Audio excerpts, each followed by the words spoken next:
Pain-relieving plant extract. I was there when we actually analyzed this because I helped do the judging on this one.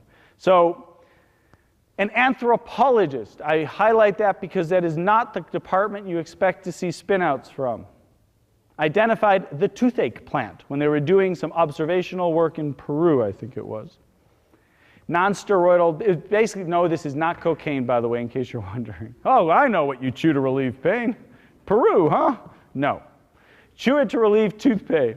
Non-steroidal, non-cocaine related. Oh, I even put it in the slide. I guess a lot of people jump to the wrong conclusion. Instant effect. It's farmable. Commercial partnership formed. They developed a reproducible extraction process, meaning they needed to get it out of the plant on a scalable basis. And now it's outperforming Novocaine. Problem. EU legislation's tightening up on herbal products.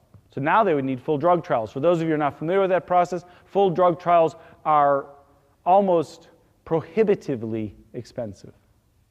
It is the current state of the world. And I personally take very big issue with this. But basically, what you've got is you've got lots of herbal remedies that have existed since time immemorial. And they become faddishly popular. So for example, who here knows what St. John's wort is? Right, so St. John's wort has been used for millennia as essentially an antidepressive herbal remedy. And in fact, it's incredibly popular, for example, in Germany, where it's in fact used more often than the commercial preparations. And so the EU recently has enacted a new series of laws that say whether it's herbal or not, if people are going to eat it, it's got to be tested with full trials. Now you might say, well, that's good, isn't it? Aren't they just protecting us? It would be helpful if you looked at who the lobbying body was. And if you realized that it was the people who were producing Prozac, you might ask yourself twice, why is it that this is now a new rule?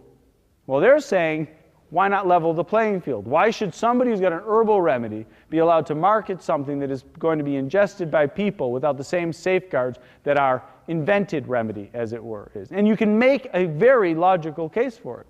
Because after all, there's no such thing as an herbal remedy. You do appreciate that, right? An herbal remedy is the container in which a chemical is based that happens to grow in nature.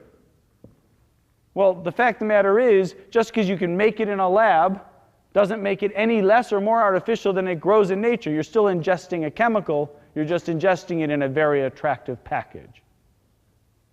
That's the argument in favor of the EU legislation. The argument against the EU, I can argue both sides of this endlessly. The argument against the EU legislation is that people have been eating this shit for thousands of years. Give me a break. That's, by the way, the short version. The problem for these guys was they actually had a very useful, interesting product. And to their credit, they also had a fair trade mission going on.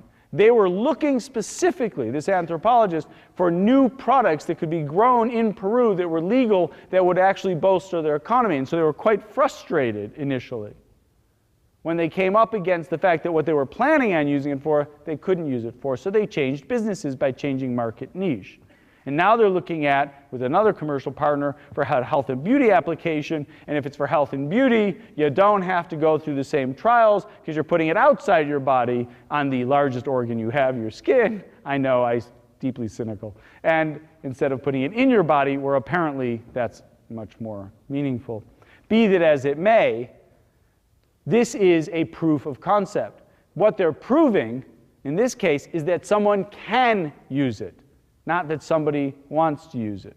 This is a legislative and market reach issue. Once again, it costs no money to do the analysis. Proof of concept has to embrace all the steps to the point where if in fact you prove it, someone from the other side can reach you. We're trying to reach across a very broad chasm with proofs of concept. And one can learn how to design a proof of concept experiment that takes into account all of these questions.